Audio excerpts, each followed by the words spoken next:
الشيطان الرجيم ألا إن أولياء الله لا خوف عليهم ولا هم يحزنون صدق الله العظيم وبلغنا رسوله النبي الكريم. حضرات محترم، ہر مختلف ہر باعث خطبہ مسنونہ کے بعد کسی نے کسی آیت کریمہ یا حدیث پاک کو اپنا عنوان صحت بنایا کرتا ہے. اسی قانون اور ضابطے کے تحت میں نے بھی قرآن مقدس کی ایک مشہور و معروف آیت کریمہ تلاوت کرنے کا شرف حاصل کیا اور اسی کو اپنا عنوان صحت بنایا. آئیے سب سے پہلے گنبد خضرا میں آرام فرمانے والے آقا سید ابرار و اخیار شہنشاہ زیوردار کائنات کے ولی فصل بہار رہبر اعظم قائد اعظم نیر اعظم جناب احمد مجتبی محمد مصطفی صلی اللہ تعالی علیہ وسلم کے دربار اقدس بنا میں جھوم جھوم کر درود شریف پڑھنے کی سعادت حاصل کریں. تو یہ باواز بلند اللهم صل على وسلم صلاة وسلام عليك يا رسول الله صلى الله عليه وسلم. حضرات محترم، شاعر فرماتا ہے کیا بتاؤں کیا ہے رتبہ اولیاء اللہ کا، کیا بتاؤں کیا ہے رتبہ اولیاء اللہ کا، ہے ملائک میں بھی چرچا اولیاء اللہ کا. اور ایک کوزے میں آنا ساگر کا پانی بھر دیا، ایک کوزے میں آنا ساگر کا پانی بھر دیا، دیکھ نجدی کیا ہے رتبہ اولیاء اللہ کا. جان لو جنت میں جانے کی تمنا ہے تو پھر کس کے دامن تھامے رہنا اولیاء اللہ کا. محترم حضرات، ابھی میں نے جس آیت کریمہ کی تلاوت پر شروع کرنے کا شرف حاصل کیا، الا ان اولیاء اللہ لا خوف علیہم ولا هم يحزنون، خبردار ہو جاؤ جو اللہ کے ولی ہوتے ہیں نہ انہیں کوئی خوف نہ کوئی غم، اس لیے کہ جو اللہ کے ولی ہوتے ہیں اسے اللہ کی رضا حاصل ہوتی ہے اور اللہ کی رضا سب سے بڑی طاقت ہے، اللہ کی رضا سب سے بڑی عظمت ہے، اللہ کی رضا سب سے بڑی قوت ہے، اللہ کی رضا سب سے بڑی معراج انسانیت ہے. اور اولیاء اللہ کو رضا الہی حاصل ہے. جو اللہ کے ولی ہوتے ہیں وہ کسی سے نہیں ڈرتے، جو اللہ کے ولی ہوتے ہیں وہ شیر اور چیتا سے نہیں ڈرتے، جو اللہ کے ولی ہوتے ہیں وہ شہنشاہ وقت سے نہیں ڈرتے، جو اللہ کے ولی ہوتے ہیں کسی جابر سے نہیں ڈرتے، جو اللہ کے ولی ہوتے ہیں آندھی اور طوفان سے نہیں ڈرتے، جو اللہ کے ولی ہوتے ہیں وہ صرف اللہ سے ڈرتے ہیں، دنیا کی کسی چیز سے نہیں ڈرتے بلکہ دنیا کی ہر چیز اس اللہ کے ولی سے ڈرتے ہیں. حضرت رابعہ بصری رضی اللہ تعالی عنہ ایک مرتبہ ایک ہاتھ میں آگ لی اور ایک ہاتھ میں پانی لے کر جا رہی تھی تو لوگوں نے دریافت کیا کہ اے رابعہ بصری رضی اللہ تعالی عنہ تم کہاں جا رہی ہو؟ تو رابعہ بصری رضی اللہ تعالی عنہ کہنے لگی کہ ایک ہاتھ میں جو آگ ہے اس سے میں جنت کو جلا دوں گی اور دوسرے ہاتھ میں پانی ہے اس سے میں دوزخ کو بجھا دوں گی تاکہ لوگ رضا الہی کے لیے عبادت کریں. کوئی میں دیکھتی ہوں کہ لوگ عبادت اس لیے کرتے ہیں تاکہ مجھے جنت مل جائے، لوگ عبادت اس لیے کرتے ہیں کہ میں جہنم سے چھٹکارا پا جاؤں، میں اسی لیے میں جنت اور دوزخ کا وجود جب ختم ہو جائے گا تو لوگ ذکر الہی کرنے لگیں گے، ذکر الہی کرنے لگیں گے، جاتے مصطفیٰ میں نماز پڑھنے لگیں گے، حکم الہی کو بجا لائیں گے اور یہی عبادت اصل عبادت ہے. اسلام کا معلوم ہوا جو اللہ کے ولی ہوتے ہیں وہ جہنم سے گمشدہ نہیں ہوتے، جو اللہ کے ولی ہوتے ہیں خوشی ہے جنت کی خوشی میں نماز نہیں پڑھتے، اس لیے کہ جو اللہ کے ولی ہوتے ہیں وہ اللہ کی رضا کے لیے اپنی جان تک قربان کر دیتے ہیں. ولی کی پہچان یہ ہے، ولی کی پہچان یہ ہے کہ ان کا چہرہ دیکھنے سے خدا یاد آ جائے. ولی کی پہچان یہ ہے کہ ان کی زندگی کا ہر لمحہ سنت مصطفیٰ پر گزرے. ولی کی پہچان یہ ہے کہ پرخار وادیوں میں نگاہ شفقت ڈالے تو لالا زار بن جائے. ولی کی پہچان یہ ہے کہ کسی سے دشمنی کرے تو اللہ کے لیے کرے، کسی سے دوستی کرے تو اللہ کے لیے کرے. ولی کی پہچان یہ ہے کہ نعمت ملے تو شکریہ ادا کرے، نعمت نہ ملے تو شکریہ ادا کرے. ولی کی پہچان یہ ہے کہ ہر حال میں رضا الہی پر رہنا. ولی کی پہچان یہ ہے کہ کسی بھی حالت میں زبان پر شکو شکایت نہ لائے، اس لیے کہ جو اللہ کے ولی ہوتے ہیں وہ صبر و شکر کا مجسمہ. سبحان اللہ سبحان اللہ.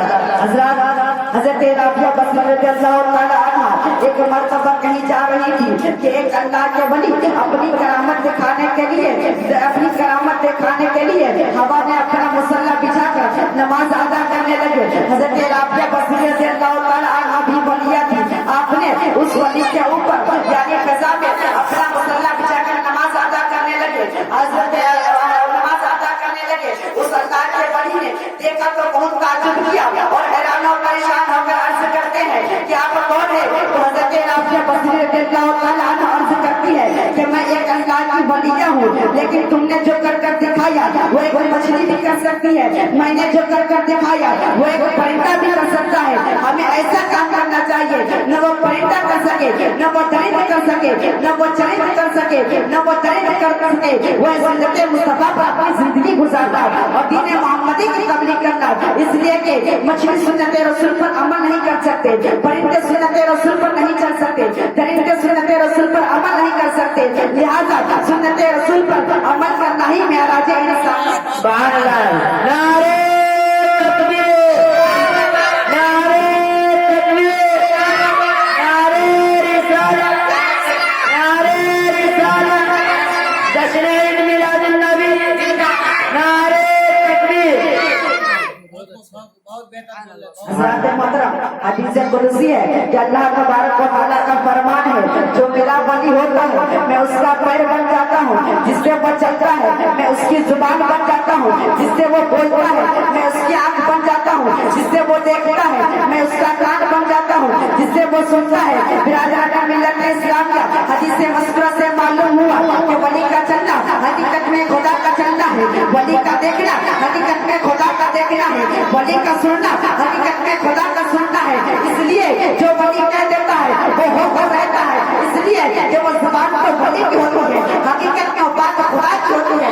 اس لیے جو ولی کہہ دیتا ہے وہ ہو رہتا ہے. اللہ تبارک و تعالیٰ اپنے فضل و کرم سے اولیاء کے اختیار کا فرماتا ہے کہ ہر دور میں ولی کا ہونا بہت ضروری ہے، ہر شہر میں ولی کا ہونا بہت ضروری ہے، ہر ملک میں ولی کا ہونا بہت ضروری ہے، جس کے مادھیم اس شہر کا نظام چلتا ہے، جس کے صدقے پر مطلب ہے اللہ تبارک و تعالیٰ دعا قبول فرماتا ہے، جس کے وجود میں سبب اللہ تبارک و تعالیٰ آنے والی آفات کو دور فرماتا ہے، جس کے وسیلے سے جہاں مرادوں کو مرادیں ملتی ہے دنیا سے برائیاں ختم کرنے کے لیے اللہ تبارک و تعالیٰ ولیوں کو بھیجتا ہے جو تلواروں سے نہیں بلکہ چشمے بصیر سے تبلیغ کرتے ہیں اور دنیا والوں کو راہ سبحان اللہ، سبحان اللہ. نعرہ تکبیر، نعرہ تکبیر، نعرہ رسالت، جشن عید میلاد النبی، شادی خانہ آبادی، نعرہ تکبیر.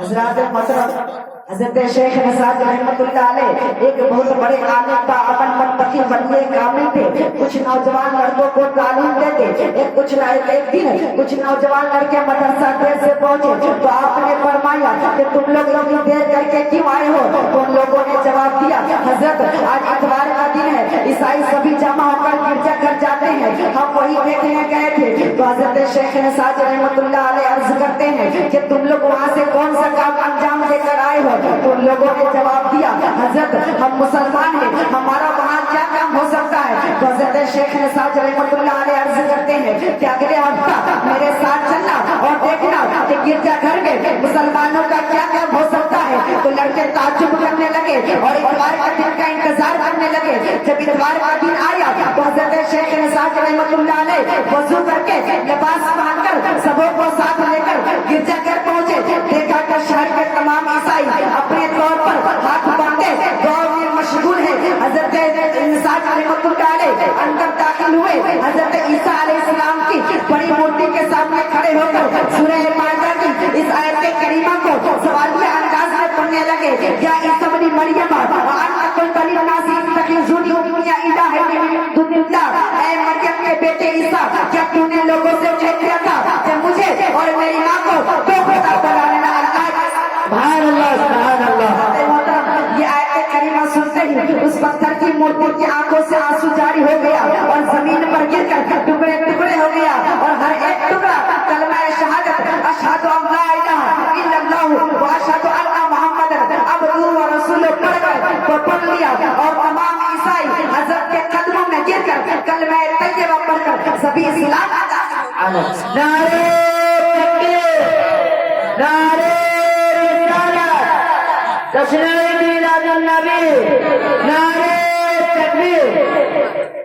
حضرت محترم حضرت شیخ نصرت رحمت اللہ علیہ اپنے شاگردوں سے مخاطب ہو کر عرض کرتے ہیں کہ دیکھا تم نے گرجا گھر میں مسلمانوں کا کیا کام ہو سکتا ہے؟ یہ سن کر لڑکے کی آنکھوں میں آنسو آ گیا اور حضرت کی دست بوسی کرنے لگے۔ برادر ملت اسلامیہ، ولی کی نگاہ میں وہ تاثیر ہے کہ آج واحد میں تقدیروں کو بدل دیتی ہے، ولی کی نگاہ خود پرست کو خدا پرست بنا دیتی ہے، ولی کی نگاہ چھوڑ کو ولی بنا دیتی ہے، ولی کی نگاہ فاحشہ کو عابدہ بنا دیتی ہے، ولی کی نگاہ مردوں میں جان ڈال دیتی ہے، ولی کی نگاہ ڈوبی ہوئی کشتی کو کنارے لگا دیتی ہے، ولی کی نگاہ لمحے محفوظ تک پہنچ سکتی ہے۔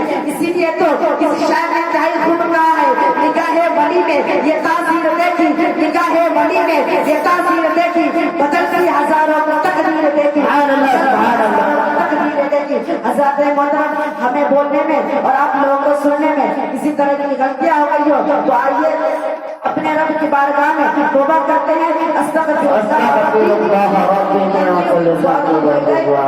تعظیم کے لیے پڑھ لیجیے اشہد ان لا الہ الا اللہ محمد عبدہ ورسولہ وما علینا الا البلاغ۔ ماشاءاللہ بہت عمدہ، بس خالی پڑھائی نہیں چھوڑے گا۔